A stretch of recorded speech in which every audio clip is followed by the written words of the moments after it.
Merespon harapan Caimin agar partainya kembali mendukung Anies, Kepala Badan Komunikasi Strategis Partai Demokrat, Herzaki Mahendra Putra menjawab, Demokrat tak akan CLBK dan tak mau lagi di-ghosting. Ya udah jelas sikapnya Mas, kita move on, tidak ada CLBK. Ya sudah cukup, jangan sampai pernah dihianati sekali, masih terus jadi bucin, cukuplah gitu di ghosting sekali, ya gitu.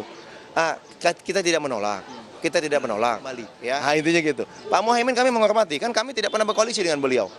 Kemarin kan kami tidak berkoalisi, ya kami tidak dihianati oleh beliau. Jadi kami menghormati beliau, silakan jalan saja. Kalau misalnya beliau jalan, saat ini kami ucapkan selamat seperti yang disampaikan oleh ketum kami. Menanggapi Demokrat yang sudah move on, Sekjen PDI Perjuangan Hasto Kristianto menyatakan komunikasi politik PDI Perjuangan dengan Partai Demokrat terus berlangsung intens. Namun, Hasto mengingatkan kerjasama politik partai pengusung Ganjar harus kokoh. Ya kan komunikasi politik sudah dijalankan sejak rapat kerja nasional yang ketiga. Bahkan saat itu Mbak Puan telah bertemu dengan Mas AHY, saya juga bertemu dengan Mas Teguh Rifki, Sekjen dari Partai Demokrat.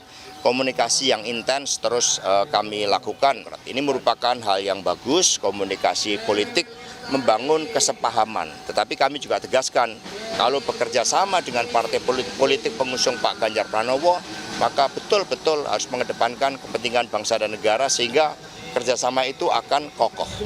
Mendekati masa pendaftaran Pilpres bulan depan, peta koalisi pendukung ketiga bakal capres masih mungkin berubah. Sejauh ini, baru bakal capres Anies Baswedan yang telah mendeklarasikan pasangan cawapresnya. Tim Liputan, Kompas TV.